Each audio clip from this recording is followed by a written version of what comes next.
ॐ श्रीगणेशाय नमः। नारद उवाच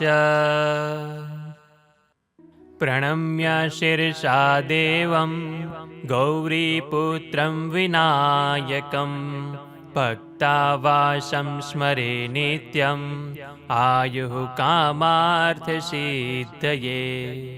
प्रथमं वक्रतुण्डं च एकदन्तं द्वितीयकं तृतीयं कृष्णपिङ्गाक्षं गजवक्त्रं चतुर्थकं लम्बोदरं पञ्चमं च षष्ठं विकटमेव च सप्तं विघ्नराजं च धूम्रवर्णं तथाष्टमम् नवमं भालचन्द्रं च दशमं तु विनायकम् एकादशं गणपतिं द्वादशं तु गजाननं द्वादशैतानि नामानि त्रिसन्ध्यं यः पठेन्नरः न च विघ्नभयं तस्य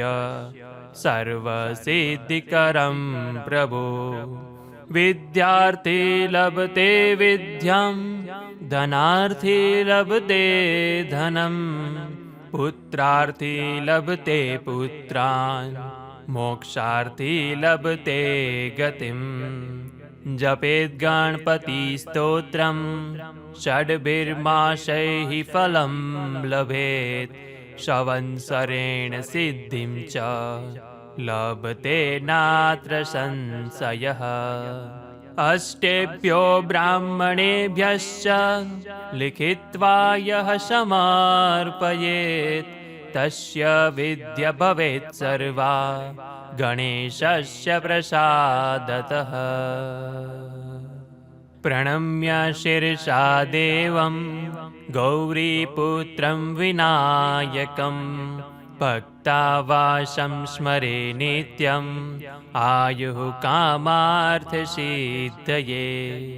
प्रथमं वक्रतुण्डं च एकदन्तं द्वितीयकं तृतीयं कृष्णपिङ्गाक्षं गजवक्त्रं चतुर्थकं लम्बोदरं पञ्चमं च षष्ठं विकटमेव च सप्तं विघ्नराजं च धूम्रवर्णं तथाष्टमम् नवमं भालचन्द्रं च दशमं तु विनायकम् एकादशं गणपतिं द्वादशं तु गजाननं द्वादशैतानि नामानि त्रिसन्ध्यं यः पठेन्नरः न च विघ्नभयं तस्य सर्वसिद्धिकरं प्रभो।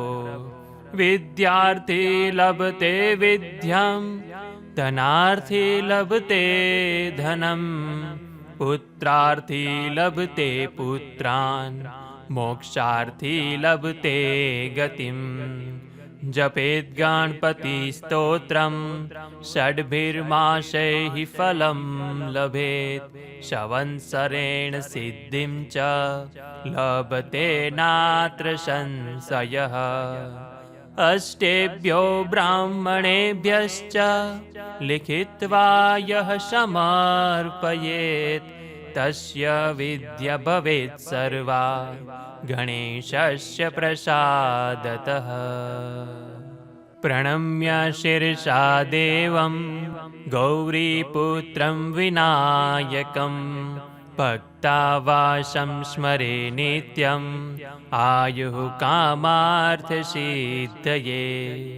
प्रथमं वक्रतुण्डं च एकदन्तं द्वितीयकं तृतीयं कृष्णपिङ्गाक्षं गजवक्त्रं चतुर्थकं लम्बोदरं पञ्चमं च षष्ठं विकटमेव च सप्तं विघ्नराजं च धूम्रवर्णं तथाष्टमम् नवमं भालचन्द्रं च दशमं तु विनायकम् एकादशं गणपतिं द्वादशं तु गजाननम् द्वादशैतानि नामानि त्रिसन्ध्यं यः पठेन्नरः न च विघ्नभयं तस्य सर्वसिद्धिकरं प्रभो विद्यार्थी लभते विद्यां धनार्थी लभते धनं पुत्रार्थी लभते पुत्रान् मोक्षार्थी लभते गतिम् जपेत् गणपतिस्तोत्रं षड्भिर्मासैः फलं लभेत् संवत्सरेण सिद्धिं च लभते नात्र संशयः अष्टेभ्यो ब्राह्मणेभ्यश्च लिखित्वा यः समर्पयेत् तस्य विद्या भवेत् सर्वा गणेशस्य प्रसादतः।